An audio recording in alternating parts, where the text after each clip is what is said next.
نحمده ونصلي على رسوله الكريم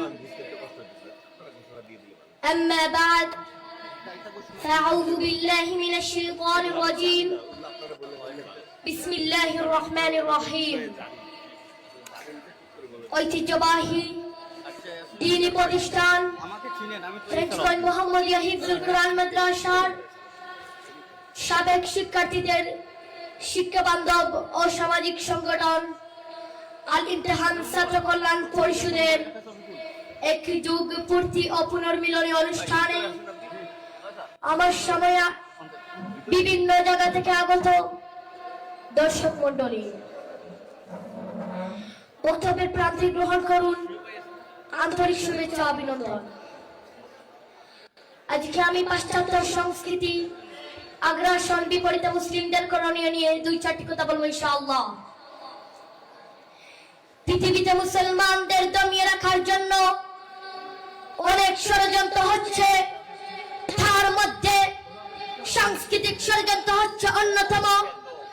বিশ্ব মানবতার বাহক হযরত মুহাম্মদ সাল্লাল্লাহু আলাইহি সাল্লাম উপহার দিয়েছেন এমন এক সংস্কৃতি, যে সংস্কৃতির প্রতিটি দিক সমাজের কল্যাণ, উন্নতি, অগ্রগতির সহায়ক ভূমিকা পালন করে।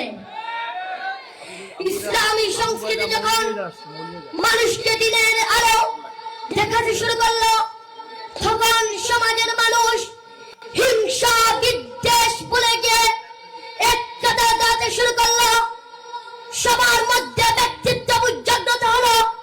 তখন কিছু পাশ্চাত্যবাদী ইসলামী সংস্কৃতির বিরুদ্ধে নানা ষড়যন্ত্র শুরু করলো। বলে ঠিক কিনা বেঠিক?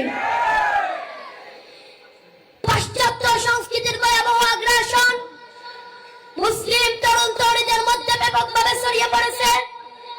আধিপত্যবাদী এই সংস্কৃতি ক্রমে ইসলামী বিশ্বাস ও মূল্যবোধকে ধ্বংস করার চেষ্টা করছে।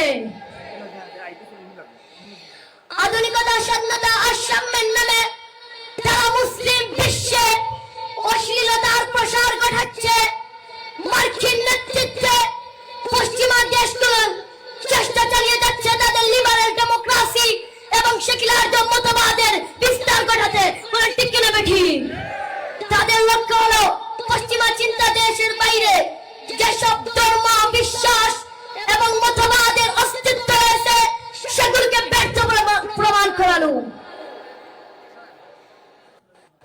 তাই মুসলমানদের উচিত সাংস্কৃতিক আন্দোলন গড়ে তোলা। এই আন্দোলনের বৃদ্ধি হবে সাংস্কৃতিক সচেতনতা, কুরআন হাদিস চর্চা।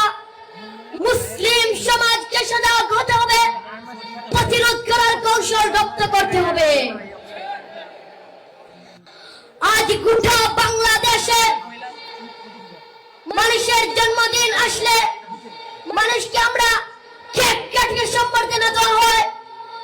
আজ শুভে বেড়াতের রাত, এত উত্তম রাত। এদিন আল্লাহর কাছে ক্ষমা চাইলে আল্লাহ পিছনের গুনাহ সকল মাফ করিয়ে দেন। এই দিন এই কিছু পাশ্চাত্যবাদীদের দল ফুলঝুরি ফুটানো বের করেছে, নানা